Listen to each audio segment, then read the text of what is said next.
Salut les amoureux du ballon rond, on commence cette revue de presse en Espagne, ou plutôt en Arabie Saoudite plus précisément. Et oui, car deux clubs espagnols s'affrontaient hier soir dans le cadre de la demi-finale de la Supercoupe d'Espagne. Face à Osasuna, le FC Barcelone s'est imposé 2-0 et rejoint le Real Madrid en finale dimanche. Le journal catalan Sport se réjouit de cette nouvelle et placarde sur sa une, il y aura un classico. Le Barça a été un peu hésitant mais a été supérieur à Osasuna et jouera la finale de la Supercoupe contre Madrid. Lewandowski a enfilé son costume de leader et Lamine Yamal a terminé le match. Mundo Deportivo s'enflamme aussi pour le super classico à venir entre les deux meilleurs ennemis espagnols.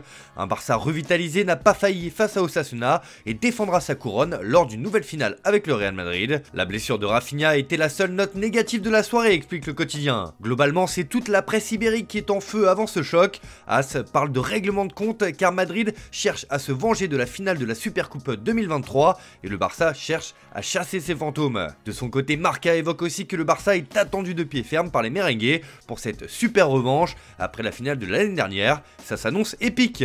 Surtout que le Real Madrid peut compter sur un joueur qui est en pleine forme en ce moment, c'est Brahim Diaz. Le milieu offensif a été l'un des grands acteurs de la qualification en finale de la Supercoupe contre l'Atlético avec son but décisif en fin de match.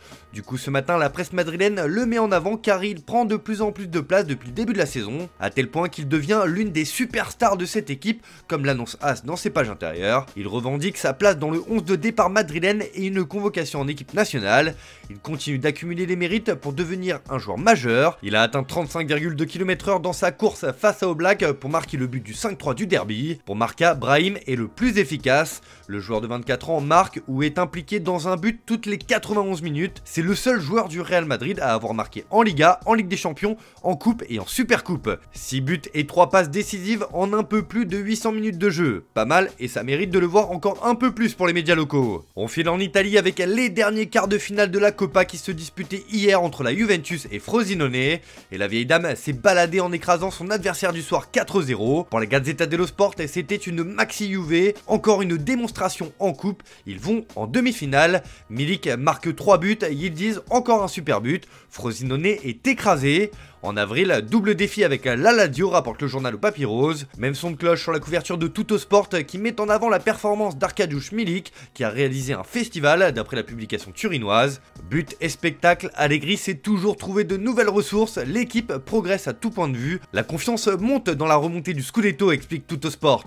Enfin, El Corriere dello Sport s'enflamme et placarde que c'est l'Italie de Max. La Juve reste en course pour 2 trophées, la Coppa donc et le Scudetto. On va parler un peu de mercato et après quelques mois de galère pour avoir été mis au banc à Manchester United, Jadon Sancho s'est engagé en prêt jusqu'à la fin de la saison avec le Borussia Dortmund, un club qu'il connaît bien. L'anglais fait la une des journaux anglais ce matin qui espère qu'il arrivera à se relancer outre-Rhin, à l'image du Daily Express qui estime que c'est un prêt à domicile. On rappelle que Sancho a joué pour le BFRB entre 2017 et 2021 avant d'être vendu à Manchester. Sancho, tout sourire, échappe à l'enfer de Manchester United en retournant à Dortmund, écrit le quotidien. Le Daily Mirror placarde la déclaration du joueur « Je rentre chez moi ». Jadon dit qu'il est impatient de rejouer, le sourire aux lèvres. À son retour à Dortmund, analyse le tabloïd. Enfin, le Daily Star estime que Jadon est heureux d'être prêté à Dortmund.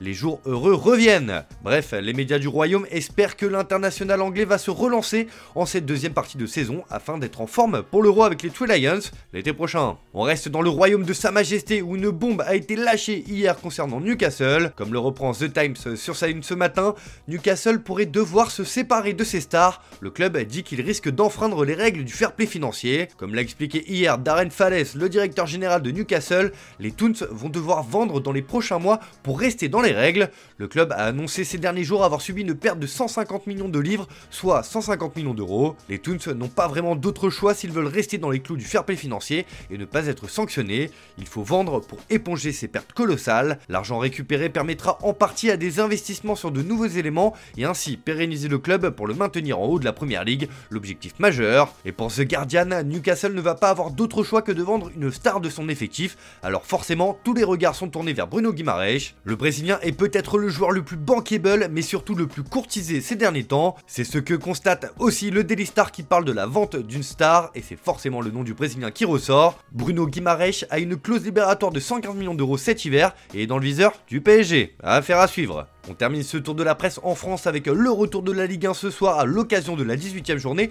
entre l'Olympique de Marseille et le Racing Club de Strasbourg. Pour l'équipe musclée la reprise, la Ligue 1 reprend ce soir avec une rencontre alléchante entre deux équipes qui restent sur des séries convaincantes. L'OM entend bien poursuivre sa remontée au classement face à un Racing ambitieux. On termine par les coulisses de l'Empire Mbappé dans les pages intérieures du Parisien. Dans un reportage d'envoyé spécial, Faiza Lamari, la mère de Kylian, explique la gestion de l'argent dans la famille et notamment ce qui est reversé à l'association Inspired by Kylian Mbappé. Cet organisme vient en aide à 98 jeunes âgés de 13 à 21 ans dans leur quête de rêve professionnel. Au début, je me disais qu'on était un peu les tuches, plaisante-t-elle, avant d'attaquer le côté financier. Cela représente des millions, détaillant que 30% des bénéfices générés par la carrière de son fils sont reversés à l'association. Au début, je lui avais dit on fait 50-50, mais on a discuté et on est tombé à 30.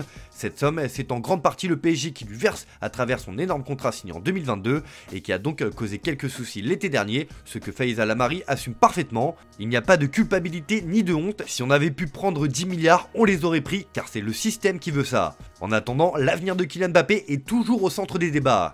Voilà, c'est tout pour ce matin, bonne journée à tous, merci de votre fidélité, on se retrouve en fin d'après-midi pour le JT Foot Mercato.